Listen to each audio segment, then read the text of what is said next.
ভর্তি হতে রাজ্যের বিভিন্ন প্রান্ত থেকে আরজি করে আসছেন ছেলেমেয়েরা। খুব স্বাভাবিকভাবেই তাদের অভিভাবকেরা আতঙ্কিত।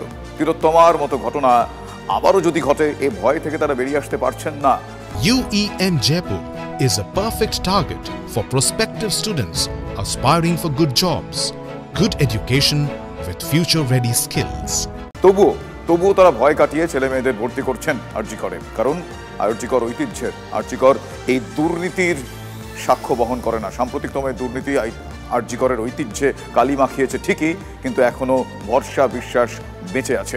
ডাক্তার হওয়ার স্বপ্ন তাদের রয়েছে, সেই কারণে অ্যাডমিশন, এই আরজি করেই অ্যাডমিশনের সেই প্রসেস শুরু হয়ে গিয়েছে।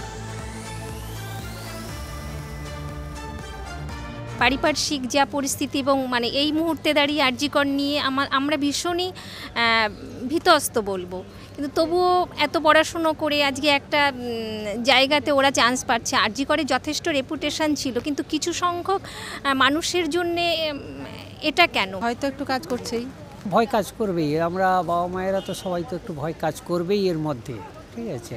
তার মধ্যেও তো পড়াশোনা করাতেই হবে ছেলে মেয়েদের। অনেক আশা নিয়ে ভর্তি করিয়েছি, কোনো ভয় যদিও করিনি, তবুও যেন ভেতরে একটু খটকা লাগছে কীরকম।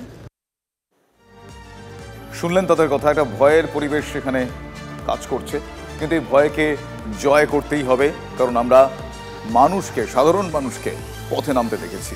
আর এই রাত দখল যেটা আমরা দেখেছি, সেই রাত দখল নিয়ে আবারও ইঙ্গিতপূর্ণ একটা পোস্ট করলেন সুখেন্দু শেখর রায়। এর আগেও তিনি বেশ কয়েকবার ইঙ্গিতপূর্ণ পোস্ট করেছিলেন। এবার তিনি বলছেন বা লিখছেন বলা ভালো, রাত দখলের সঙ্গেই মর্যাদা নিয়ে বেঁচে থাকার মৌলিক যে অধিকার তা দখল করুক মানুষ। এর আগে সন্দীপ ঘোষের গ্রেফতারির পর উইকেটের মিডল স্ট্যাম্প ভাঙার ছবি দিয়ে এক্স হ্যান্ডেলে পোস্ট করেছিলেন তৃণমূলের বর্ষিয়ান এই সাংসদ। তৃণমূলের বর্ষিয়ান এই সাংসদের পোস্ট ঘিরে অস্বস্তির একটা বাতাবরণ তৈরি হয়েছিল ঠিকই, কিন্তু এই সময় দাঁড়িয়ে তিনিও তার নিজের বক্তব্য রেখেছেন এবং পরিস্থিতির নিরিখেই তিনি তার বক্তব্য রেখেছেন বলে মনে করছেন তারা। আমরা এই বিষয়ে কথা বলেছিলাম বিজেপি নেতা শ্রমিক ভট্টাচার্যের সঙ্গে। তিনি কিভাবে দেখছেন বর্ষিয়ান এই তৃণমূল কংগ্রেস সাংসদের এই পোস্ট, যেটাকে বিতর্কিত বলা হচ্ছে কিন্তু ইঙ্গিতপূর্ণ তো বটেই। একবার শোনাই শ্রমিক বাবুর বক্তব্য।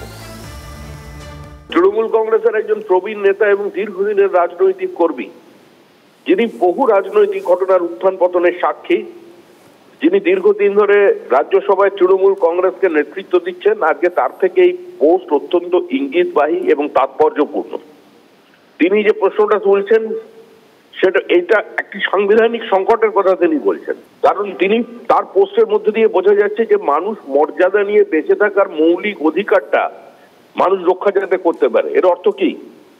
এর অর্থ হচ্ছে এটাই, তিনি এটা বোঝাতে চাইছেন বা তার বক্তব্য থেকে পরিষ্কার হচ্ছে এটাই যে পশ্চিমবঙ্গে এই মুহূর্তে মানুষের যে মৌলিক অধিকার আছে সেটা লঙ্ঘিত হয়ে গেছে, পদদলিত হয়ে গেছে।